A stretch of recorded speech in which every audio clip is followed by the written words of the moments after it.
Eva. Hi, Eva.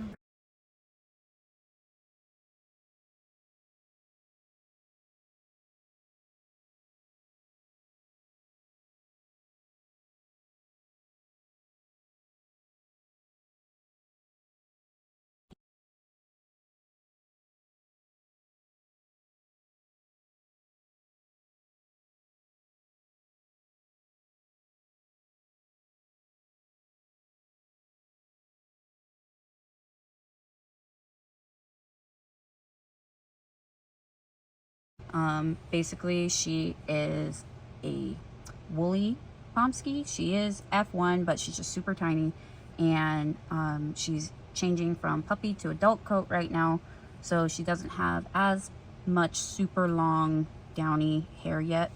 That she'll get a little bit more back in as she gets older. She's under a year, but she's a pretty good example. So when you have hair that's about this length, which is like 3-4 inches, you might have a little bit less of the undercoat in these areas. So like mane, back of the arms and legs are called furnishings or feathers, and those areas will have a little bit less undercoat as well. The chest and the belly and the bottom are generally pretty not sparse, but they have less hair per follicle, so you need to be careful and make sure you're not scratching at their skin.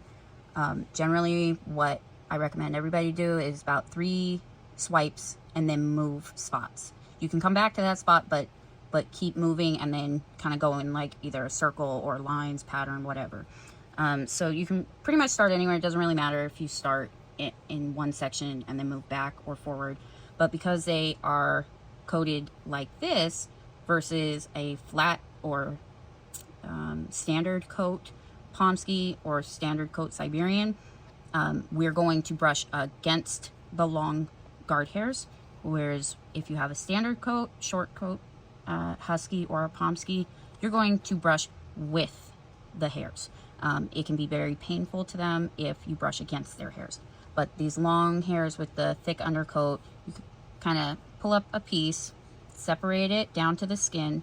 If you can't find the skin in that spot, that means they're a little impacted, which isn't good. But find a spot where you can find the skin, line up basically the bristles or the edge of the brush, and swipe along the skin.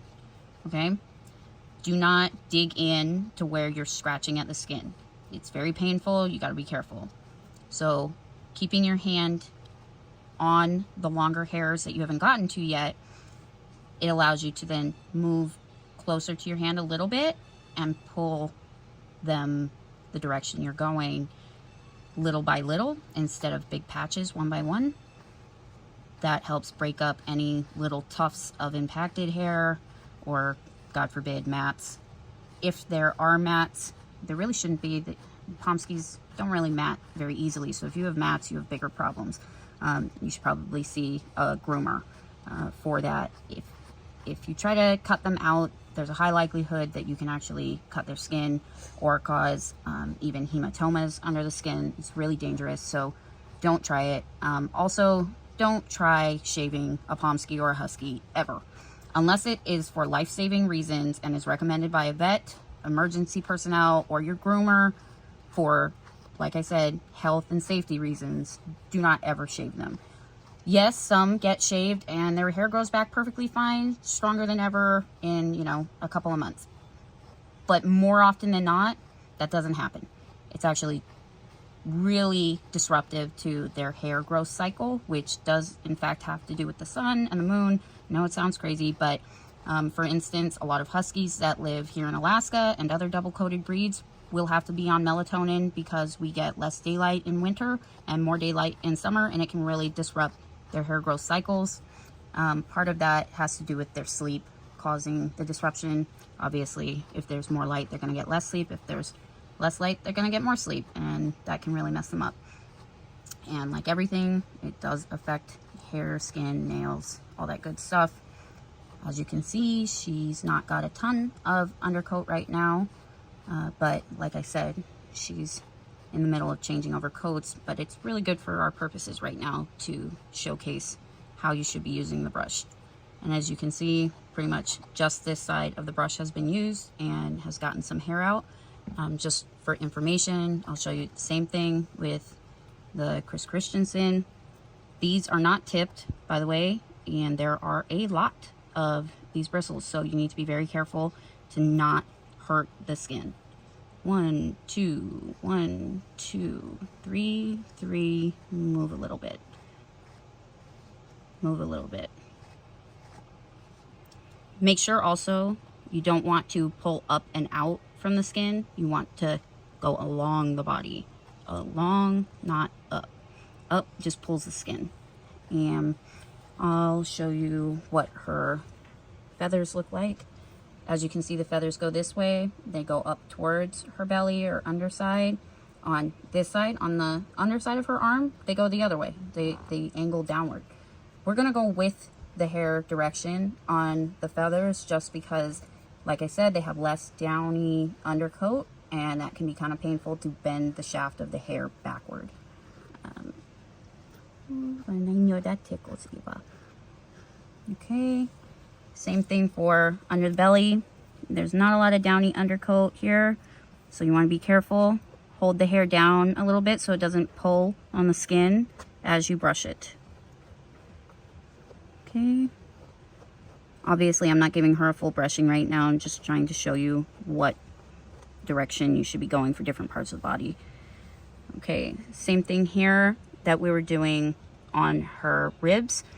Even though this is very short, there is a lot of downy undercoat here on her hocks and her knees. So we're going to go against the hair. If you feel resistance, again, hold the skin down, not too much pressure. Just kind of little strokes, couple of them at a time, moving around so you're not continuously assaulting one area. It can be the reason dogs hate grooming for the rest of their life. If they get one little tug too hard in the wrong area when they're young, or even when they're older, it really doesn't matter. They can have one bad experience and boom, they just never forget it. So got to be very careful. One of the things I do recommend for people whose Huskies, Pomskies, whatever breed they are that have heavy shedding, a favorite of the groomer world is the Furminator conditioner, and the de-shedding conditioner. The shampoo is not that great, but the de-shedding conditioner can get a lot of that undercoat out. However, do not use a Furminator brush on a double-coated dog. Why? Is because it is literally just a clipper blade type tool with a handle. So imagine if you tried to brush your hair with the clipper that a barber uses or that your groomer uses. It just breaks the top half of these guard hairs here.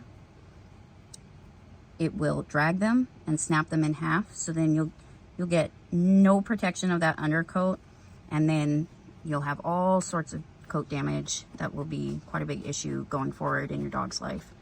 Furminators can be great on certain dog breeds, certain dog coat types, and in certain situations, but for the most part I say stay away from them. Same thing for the Equi Groomer. It is pretty much the same tool, just shaped differently and with a shorter sort of blade tool in the handle. And you know, a few of the other brushes and things that I've mentioned on the post. There's also a butter comb. I don't have one on me right now, but butter combs, you would go with the grain of the hair, only because they can do a lot more pulling up of the skin, and like rather like I guess it would kind of be like somebody giving you a raspberry on your skin, you know, pulling up and twisting it a little bit if you go against the hair on a Pomsky. Certain instances like purebred Pomeranians, pro groomers know how to use them against the grain, but for these purposes I would say go with the hair for the everyday Pomsky. Yeah, but that's pretty much it. I mean, you know, there's not much upkeep other than this that you'll really need with Pomskies. There is a lot of hair, but you know, if you do this a little bit every day, or a few thorough sessions a week, you know, you should be fine. If you live in a snowy or very wet climate in those times of year, it would be smart for you to very carefully and very gently trim this hair in the pad area. It's called interdigital fur. And you would just trim it down to where they're not walking on it, because that can cause a lot of moisture to build up, and then on the inside of the pads here they can get yeast and bacteria and all kinds of problems. But that's pretty much it. So if you have any questions, you can either comment or message me, and I hope that helps.